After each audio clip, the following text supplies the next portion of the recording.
కూటమి ప్రభుత్వం అధికారం చేపట్టిన తర్వాత అభివృద్ధి సంక్షేమానికి పెద్దపీట వేసి రాష్ట్రాన్ని CM Chandrababu Naidu deputy CM Pawan Kalyan లో అభివృద్ధి వైపు పరుగులు పెట్టిస్తున్నారని రాజ్యసభ సభ్యుడు సానా సతీష్ బాబు కాకినాడ రూరల్ ఎమ్మెల్యే పంత నానాజీ పేర్కొన్నారు. రాష్ట్రంలో కూటమి ప్రభుత్వం ఏర్పడి ఏడాది గడిచిన సందర్భంగా కాకినాడ రూరల్ ఎమ్మెల్యే పంత నానాజీ నివాసం వద్ద కూటమి నాయకులతో కలిసి దీపాలు వెలిగించి బాణసంచాతో సంబరాలు జరుపుకున్నారు.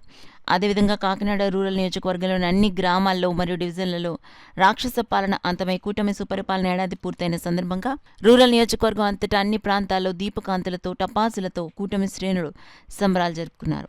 ఈ కార్యక్రమాలు MLA Nanaji, MP Sana Satish Babu, MLC Perabathula Rajasekhar, ex MLC Chikkala Ramachandrarao, Cherukuri Ramkumar, Arikela Bunni, మేక లక్ష్మణమూర్తి, రంబాల వెంకటేశ్వరరావు, వాసిరెడ్డి యేసుదాసు, కృష్ణమోహన్, నరుకృతి వెంకటేశ్వరరావు, లీలావతి, వెంకట శ్రీనివాస్, బాబా, సీతయ్య దొర తదితరులు పాల్గొన్నారు. సంవత్సరం క్రితం ఈ రాష్ట్ర ప్రభుత్వాన్ని తీసేసి ప్రజలు చాలా చరిత్రాత్మక తీర్పు ఇచ్చారు.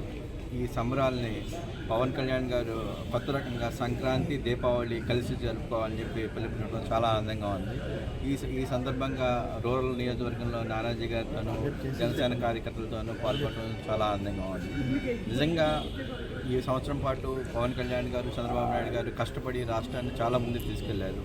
రకరకాల అభివృద్ధి పనులు ముందుకు తీసుకుంటూ వెళ్ళారు. ఇన్ని పనులు చేస్తున్నా కూడా వీళ్ళు వెన్నుపోటు అని చెప్పి చేస్తున్నారు. కానీ ఈవేళ ఆ వెన్నుపోటు ఈవేళ సాయంత్రం చెప్తున్నాం, పొద్దు నుంచి వెన్నుపోటు అని తిన్నాడు 10 మంది కూడా వాళ్ళ వెనకాల ఎవరు లేరు. అలా తిరిగి వాళ్ళు కూడా వెళ్ళిపోయారు. ఎందుకంటే వెన్నుపోటు అంటే ప్రజలు వాళ్ళతో ఉంటే ఏదైనా కార్యక్రమం చేయొచ్చు, ప్రజలు ఎవరు వాళ్ళతో లేరు. ఈ జగన్మోహన్ రెడ్డికి గొడ్డలపేటతో వాళ్ళ చిన్నాన్ని చంపేసి వెన్నుపోటు అని కొత్త కార్యక్రమం పెట్టాడు. ఈ పోటుల గురించి ఎవరు పట్టించుకునేది లేదు. ఇటువంటి కార్యక్రమాన్ని సంక్రాంతి, దీపావళి కార్యక్రమాన్ని చేసి ప్రజలు ఆనందంగా ఉన్నారని చెప్పదలుచుకున్న జనసేనకి నా అభినందనలు తెలియజేస్తారు. వారి సంబరాలు కూడా పూర్తి స్థాయిలో జరుగుతాయని తెలియజేసుకుంటూ, అలాగే ఈ సంవత్సర కాలంలో మనుషులనే కాకుండా పశుపక్షాదులు కూడా ఇవాళ చంద్రబాబు నాయుడు చాలా చూపిస్తారు. ఆయనతో పాటు పవన్ కళ్యాణ్ గారు ప్రతి అడుగులో ఇద్దరు కలిసి చేస్తూ ఉన్నారు. ఇవాళ గోశాలు పెద్ద ఎత్తున ప్రతి చోట గోశాలను పెట్టాం. అలాగే ఇవాళ గోవులు ఇంటికి వెళ్ళి గోవులు కానీ పశువులు కానీ ఇంటికి వెళ్ళి దారిలో తొట్లు కట్టి ఆలోచన ఆడుకున్నా వస్తుందండి. అసలు ఎండాకాలం గోవులు సంతలు ఆడిపోయి అయిపోతూ ఉంటుంది.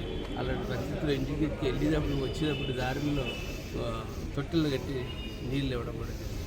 అలాగే ఆరోగ్యశ్రీ ఒక పక్కన చేస్తా ఇవాళ ఒకప్పుడు ఒక సీఎం రిలీఫ్ ఫండ్ గురించి ఒక ముఖ్యమంత్రి అనకాలి సార్ ఒక్క సంతకం పెట్టండి సార్ అని చెప్పి కారు దాకా బతిమాలతో వెళ్తున్న రోజుల నుంచి ఈవేళ ఆన్లైన్లో మనం ఇవాళ పంపుతూ ఉంటే 10 రోజులు తిరగకుండా అవుతున్నారు. హాస్పిటల్ ఉంటే ఎల్బసి ఉంటే ఒక రోజు తిరగకుండా పంపుతూ ఉన్నారు.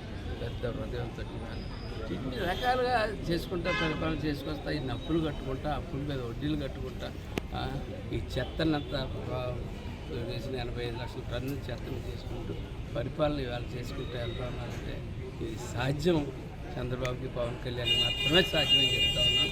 ఈ పరిపాలన మీద మీరు వెన్నుపోట్లు, కోర్టులు, ఏ పోట్లు ఎటువంటి ప్రజలు పుట్టి పరిస్థితి తెచ్చుకుంటూ ఈ సంవత్సర కాలంగా సహకరించిన ఆఫీసర్లకి, అలాగే ప్రజలకి, కార్యకర్తలకి, నాయకులకి అందరికీ కూడా ధన్యవాదాలు చేసుకుంటూ మా నాయకులు ఇవాళ చెప్పండి, ఇవాళ సంక్రాంతి అలాగే దీపావళి ఒకే రోజు చేసుకోవాలన్న ఒక మంచి ఆలోచన ఆయన కలిగింది.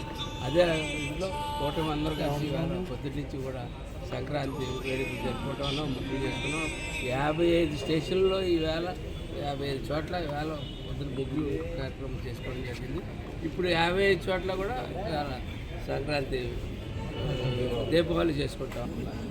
మన కాకినాడ రూరల్ ఎమ్మెల్యే గారు పంతం నానాజీ గారు ఎమ్మెల్యేగా ఎన్నికైన సంవత్సరం పూర్తయింది. ఆ రోజే చెప్పాను, ఎప్పుడైతే నామినేషన్ వేశారో మీరు బంపర్ మెజారిటీతో గెలుస్తారండి, రాష్ట్రంలోనే అత్యధిక మెజారిటీతో గెలుస్తారండి. అదేవిధంగా జరిగింది.